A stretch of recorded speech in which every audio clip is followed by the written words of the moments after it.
How to be childish, day 7. Speak the truth simply. Good morning, St. Peter's. Welcome again this morning. We're going to read out Matthew 5:33 to 37. And as we do, look for those 3 parts that we've been talking about.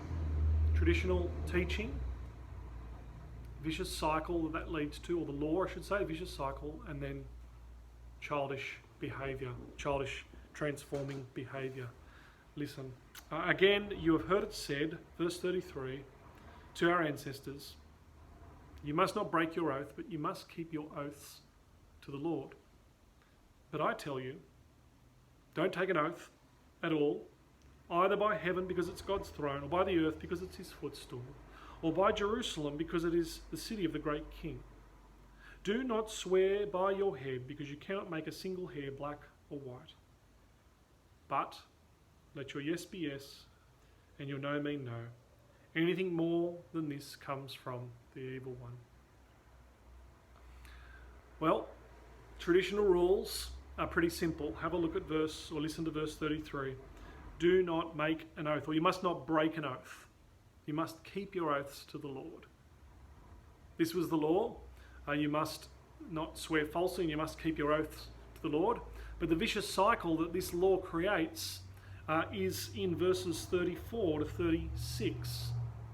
This adultish behaviour comes down to details. And he says, don't take an oath at all, either by heaven, God's throne, or footstool, or Jerusalem, because you can't change your hair colour one bit by taking an oath. The point is that people in Jesus' day, instead of taking the name of Yahweh, of course they were simply saying, well, I swear by God's throne, something they might feel is lesser, or I swear by God's footstool, or I swear by the city of Jerusalem.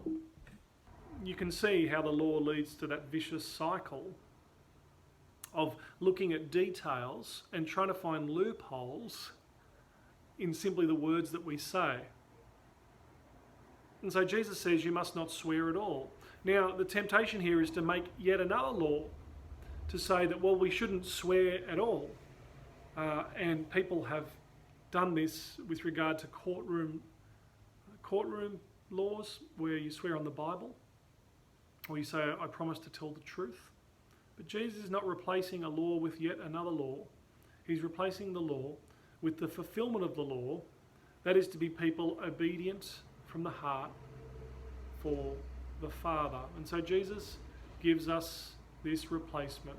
It says in verse 37, this is how children are to behave. Let your yes be yes, and your no be no. He just says, simply speak plain truth. We know what this is, and yet it's so difficult.